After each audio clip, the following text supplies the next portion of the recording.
ನಮ್ಮ ಮದ್ದೂರಿನ ಸಮಸ್ತ ಜನರಿಗೆ ನಮಸ್ಕಾರಗಳು. ನಾನು ಪರಶುರಾಮ್, ತಹಶೀಲ್ದಾರ್ ಮತ್ತು ಅಧಿಕ ಪ್ರಭಾರದಲ್ಲಿ ಪೌರಾಯುಕ್ತರಾಗಿ ಕೆಲಸ ಮಾಡ್ತಾಯಿದ್ದೀನಿ. ನಮ್ಮ ಮದ್ದೂರನ್ನು ಸ್ವಚ್ಛ ಮತ್ತು ಸುಂದರವಾಗಿಡುವ ಜವಾಬ್ದಾರಿ ನಮ್ಮೆಲ್ಲರ ಮೇಲೆ ಇದೆ. ಆದ ಕಾರಣ ಪ್ರತಿ ಮನೆಯಲ್ಲೂ ಕೂಡ ಹಸಿ ಕಸ ಮತ್ತು ಒಣ ಕಸವನ್ನು ವಿಂಗಡಣೆ ಮಾಡಿ ನಮ್ಮ ವಾಹನಗಳಿಗೆ ಕೊಡಲು ತಮ್ಮಲ್ಲಿ ವಿನಂತಿ ಮಾಡಿಕೊಳ್ತೀವಿ. ತ್ಯಾಜ್ಯ ನಿರ್ವಹಣೆ ಹಾಗೂ ಸ್ವಚ್ಛತೆ ಎರಡು ಕೈ ಸೇರಿದರೆ ಚಪ್ಪಾಳೆಯ ರೀತಿ. ನಮ್ಮ ನಗರಸಭೆಯ ಸಿಬ್ಬಂದಿಯ ಪ್ರಯತ್ನಕ್ಕೆ ಸಾರ್ವಜನಿಕರ ಸಹಕಾರ ಬಹಳನೇ ಮುಖ್ಯ. ತ್ಯಾಜ್ಯ ನಿರ್ವಹಣೆಯಲ್ಲಿ ನಗರಸಭೆಯ ಪ್ರಯತ್ನ 100% ಅದಕ್ಕೆ ನಿಮ್ಮ ಸಹಕಾರ 200% ಬೇಕೇ ಬೇಕು. ಸಾರ್ವಜನಿಕರು ಮಾಡುವಂಥ ಒಂದು ಸಣ್ಣ ಪ್ರಯತ್ನದಿಂದ ಬಹಳ ದೊಡ್ಡ ಮಟ್ಟದ ಬದಲಾವಣೆಯನ್ನು ತರಲಿಕ್ಕೆ ಸಾಧ್ಯ ಆಗುತ್ತೆ. ದಯಮಾಡಿ ಎಲ್ಲರೂ ಸಹಕರಿಸಿ. ಹಸಿ ಒಣ ಕಸವಾಗಿ ಕಸವನ್ನು ವಿಂಗಡಿಸಿ ಎಲ್ಲದರಲ್ಲಿ ಎಸೆಬೇಡಿ, ಆಟೋ ವಾಹನಕ್ಕೆ ನೀಡಿ. ಹಾಗೂ ಮುಂದುವರೆದು ಎಲೆಕ್ಟ್ರಾನಿಕ್ ತ್ಯಾಜ್ಯ, ಹಾನಿಕಾರಕ ತ್ಯಾಜ್ಯವನ್ನು ಕೂಡ ಬೇರೆಯಾಗಿ ಸಪರೇಟಾಗಿ ನಮ್ಮ ಆಟೋ ವಾಹನಕ್ಕೆ ನೀಡಿ ದಯಮಾಡಿ ಸಹಕರಿಸಿ. ದಿನನಿತ್ಯ ಬೆಳಿಗ್ಗೆ ನಾವು ವಾರ್ಡಿಗೆ ಹೋಗಿ ಅಲ್ಲಿಂದ ಹಸಿ ಕಸ ಒಣ ಕಸ ಬೇರೆ ಮಾಡಿ ತಂದು ಹಸಿ ಕಸನ ಇಲ್ಲಿ ತೂಕ ಹಾಕಿ ಇಲ್ಲಿ ನಾವು ತೊಟ್ಟಿ ಮಾಡಿದ್ದೀವಿ, ಅದಕ್ಕೆ ಕೊಳಸಿ ಗೊಬ್ಬರ ಮಾಡ್ಕೋತೀವಿ. ಒಣ ಕಸನ ಲ್ಯಾಂಡ್ ಫಿಲ್ ಸೈಟ್ ಇದೆ ಊತ್ಗೆರೆಗೆ, ಅಲ್ಲಿ ತೊಗೊಂಡೋಗಿ ಹಾಕ್ತೀವಿ. ನಮ್ಮ ಮದ್ದೂರಿನಲ್ಲಿ ಸುಮಾರು 26,000 ಟನ್ಸ್ ಅಷ್ಟು ಮಿಶ್ರಿತ ಕಸ ಆಲ್ರೆಡಿ ಸಂಗ್ರಹ ಆಗಿದೆ.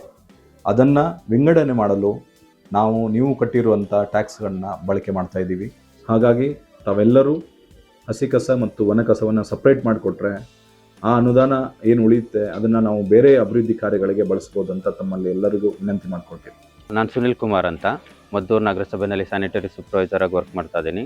ಮತ್ತು ಇದು ಊತ್ಕೆರೆ ಘನತ್ಯಾಜ್ಯ ನಿರ್ವಹಣಾ ಘಟಕದಲ್ಲಿ ಸೂಪರ್ವೈಸರ್ ಆಗಿ ವರ್ಕ್ ಮಾಡಿಸ್ತಾ ಇದ್ದೀನಿ. ಅದು ಏನು ಸಿಟಿಯಿಂದ ಬರ್ತದೆ, ಪಟ್ಟಣದಿಂದ ಘನತ್ಯಾಜ್ಯ, ಅದನ್ನು ಇಲ್ಲಿ ನಾವು ಕಲ್ಚರ್ ಎಲ್ಲ ಹಾಕ್ಕೊಂಡು ಅದನ್ನು ರೆಡಿ ಮಾಡಿಕೊಂಡು ಒಣಗಿಸ್ಕೊಂಡು ಅದನ್ನು ಮಿಷಿನ್ಗೆ ಹಾಕ್ಕೋತೀವಿ. ಅದು ಫಸ್ಟ್ ಸ್ಟೇಜ್ನಲ್ಲಿ ಏನು ಗಟ್ಟಿ ಐಟಮ್ಸ್ ಏನು ಬರ್ತದೆ, ಪ್ಲಾಸ್ಟಿಕ್ಕು, ಬಟ್ಟೆ, ಇಂಥ ದೊಡ್ಡ ಗಟ್ಟಿ ಐಟಮ್ಸು ಅದನ್ನೆಲ್ಲ ಸಪ್ರೇಟ್ ಆಗುತ್ತೆ. ಅದು ಸಿಮೆಂಟ್ ಫ್ಯಾಕ್ಟ್ರಿಗೆ ಹೋಗುತ್ತೆ ರೆಡಿ ಮಾಡಿಕೊಂಡು. ಆನಂತರ ಸೆಕೆಂಡ್ ಸ್ಟೇಜ್ನಲ್ಲಿ ದಪ್ಪು ಜಲ್ಲಿ ಅಂಥದ್ದು ಗಟ್ಟಿ ಐಟಮ್ಸ್ ಅಂಥದ್ದು ಏನು ಬರ್ತದೆ ಅದು ಸಪ್ರೇಟ್ ಆಗುತ್ತೆ. ಅದು ಏನು ರೀಸೈಕಲ್ ಏನಾಗಲ್ಲ, ಅದನ್ನಿಲ್ಲೇ ಲ್ಯಾಂಡ್ ಫಿಲ್ ಮಾಡ್ಕೊತೀವಿ.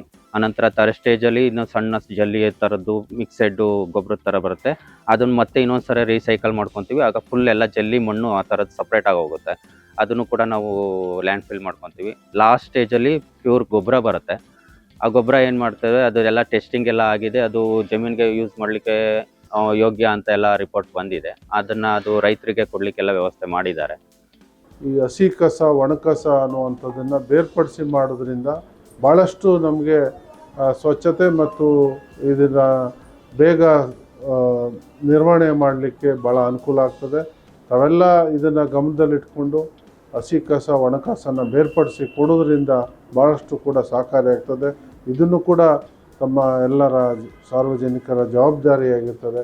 ಮದ್ದೂರು ನಗರಸಭೆಯಲ್ಲಿ ಸಾರ್ವಜನಿಕರಿಗೆ ಉತ್ತಮ ರೀತಿಯಲ್ಲಿ ಸೇವೆಯನ್ನು ಒದಗಿಸಲಿಕ್ಕಾಗಿ ನೀರು ಸರಬರಾಜು ವ್ಯತ್ಯಯ ಅಥವಾ ಒಳಚರಂಡಿ ಸಮಸ್ಯೆ ಅಥವಾ ತ್ಯಾಜ್ಯ ವಿಲೇವಾರಿ ಸಮಸ್ಯೆ, ಬೀದಿ ದೀಪ ನಿರ್ವಹಣೆ, ಹೀಗೆ ಅನೇಕ ದೂರುಗಳನ್ನು ನೀವು ಈ ಕೆಳಗಡೆ ಕಾಣಿಸ್ತಿರುವಂಥ ಕಂಟ್ರೋಲ್ ರೂಮ್ ಸಂಖ್ಯೆಗೆ ವಾಟ್ಸ್ಆ್ಯಪ್ ಅಥವಾ ದೂರವಾಣಿ ಕರೆ ಮಾಡಿ ದಾಖಲಿಸಬಹುದು. ನಮ್ಮ ಮದ್ದೂರಿನ ಸಮಸ್ತ ಜನತೆ ಮೇಲೆ ನನಗೆ ನಂಬಿಕೆ ಇದೆ. ತಾವೆಲ್ಲರೂ ಕೂಡ ನಮ್ಮ ನಗರಸಭೆಯ ಜೊತೆ ಕೈ ಜೋಡಿಸಿ ಸ್ವಚ್ಛ ಮತ್ತು ಸುಂದರ ಮದ್ದೂರಿಗಾಗಿ ನಾವೆಲ್ಲರೂ ಶ್ರಮಿಸೋಣ. ಪರಿಸರ ಉಳಿಸಿ, ಪ್ಲಾಸ್ಟಿಕ್ ತ್ಯಜಿಸಿ, ನಮ್ಮ ನಡೆ ಸ್ವಚ್ಛತೆ ಕಡೆ. ಪರಿಸರ ಸಂರಕ್ಷಣೆ ನಮ್ಮೆಲ್ಲರ ಹೊಣೆ.